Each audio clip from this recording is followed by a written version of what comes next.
Hello students, the next topic is about zoned bit recording. Those who have not watched the previous video, please watch it again. So there we have discussed about the platters, disc, cylinders, so on, right? Uh, Platters are made of concentric tracks. As we have discussed earlier, it contains tracks and sectors in it. The outer track can hold more data than the inner tracks because the outer tracks are physically longer than the inner tracks. This is the general knowledge, guys.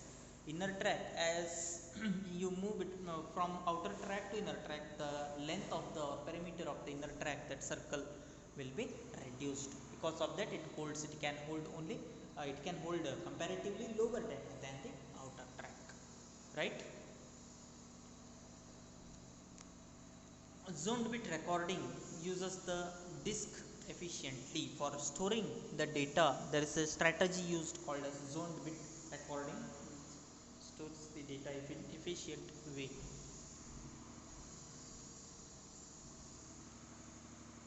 So this mechanism groups tracks into zones based on their distance from the center of the disk. The zones are numbered with the outermost zone being 0. An appropriate number of sectors per track are assigned to each zone. So a zone near the center of the platter has fewer sectors per track than a zone on the outer edge. However, tracks within a particular zone have the same number of sectors. You can see the platters without zone, two diagrams. You can easily understand the concept. The first diagram, which represents the platter without zone, and the second one, platter with zone. Platter with zone, and zone ID is also marked 0, 1 and 2.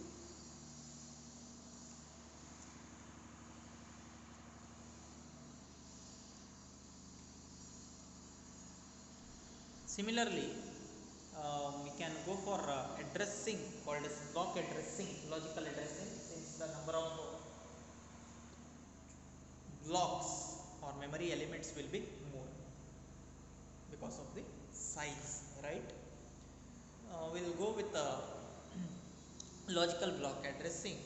So earlier drives used physical addresses consisting of the cylinder, head and sector number. CHS called as cylinder number, followed by head number, followed by sector number. This was used earlier.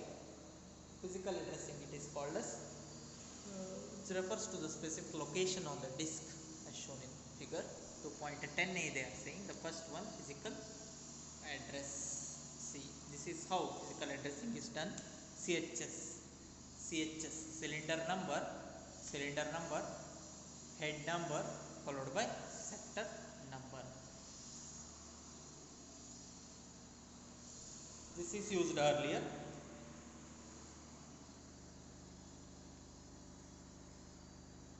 Now logical addressing, instead of identifying such three different things, physical parameters, logically it is categorized into several blocks, and each block is identified by a block ID. So using block ID, what we can do, we can address, or we can locate the particular block on the disk, particular memory element on the disk. So this is what organizing the platters, memory elements of the platters into blocks, right? Various blocks are marked block 0, 1 and so on. If you know the block ID, just block number is sufficient. That block number is sufficient to address the memory element, right?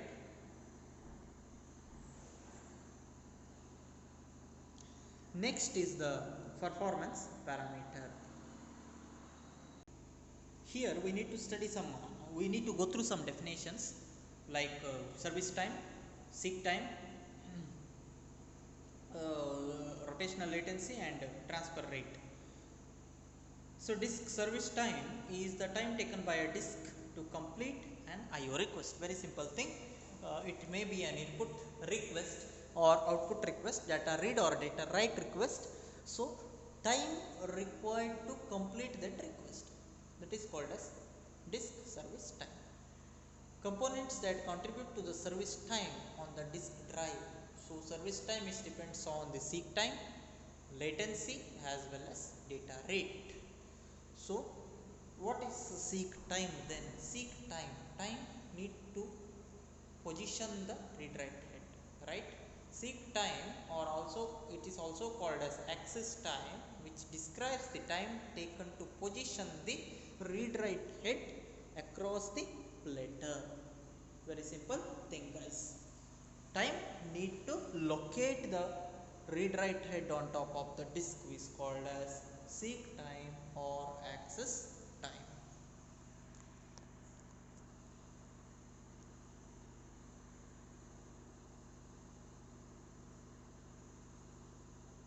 So normally the disk vendors, which they will publish the seek time specifications. This comes under performance, isn't it? So performance of the disk or that hardware, which is normally mentioned by the it is mentioned by the manufacturers or disk vendors. Some parameter specifications, under specifications of parameter comes one is full stroke, the time taken by the read write head to move across the entire width of the disk, that is innermost track to outermost track. That time specification will be given, which is called as full stroke. Since innermost stroke, this one track has got a lower length, right, and outermost track has got a maximum length or parameter. So time between, or time taken by the read write head to position from innermost track to the outermost track, this is called as full stroke time. Then average time, the average time taken by the read write head to move from one random track to any other random track, this is called as average time. And track to track means adjacent tracks only, time taken by the read write head to travel between adjacent tracks. So these are all the specifications are normally given by the vendor or manufacturer of the disk. Full stroke time, please concentrate. We are studying about the performance. To analyze the performance, all these things are necessary for us. So we need to analyze what is service time. Service time means time required to complete one particular IO request. That consists of various strategies or parameters like seek time, rotational latency, as well as what is the third one? Data transfer rate. In that, among them, we are speaking about the seek time. So what seek time? Time required to position the read write head on the particular location of the disk is called as time required to position the read write head from innermost track to outermost track, that is called as seek time. So that seek time which actually seek time is the one time required to position the read write head across the platter with a radial movement across the platter, not innermost to outermost. Innermost to outermost, one term comes full stroke, it is called as full stroke time. Please concentrate. Then average time, any random track to another random track, time required to position between them. And track to track, as it tells, so we need to consider the time taken by read write head to move between the adjacent tracks only, okay. So normally they are all measured in terms of milliseconds, so unit is millisecond. So what is rotational latency then? That is all about the seek time. Next parameter to be considered under performance and under service time, that is rotational latency. Latency stands for delay, isn't it? Right? To access the data, the actuator arm moves the read write head over the platter to particular track while the platter spins to a position the requested sector under the read write head. The time taken by the platter to rotate and position the data under read write head is called as rotational latency. So guys, you need to memorize carefully. Rotational latency is related to disk. Rotational latency is related to disk. Seek time is related to read write head. So what is rotational latency then? It's a time taken by the platter to rotate and position itself under the read write head. Getting no? This time is called as rotational latency. Time taken by the, not by the read write head, it is the time taken by the platter to position itself under the read write head. Getting no? Again it is measured in terms of the milliseconds only.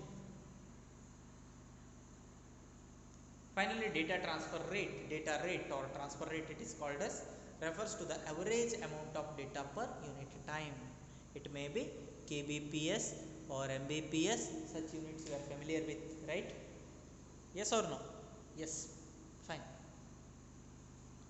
That is what called as data transfer rate is.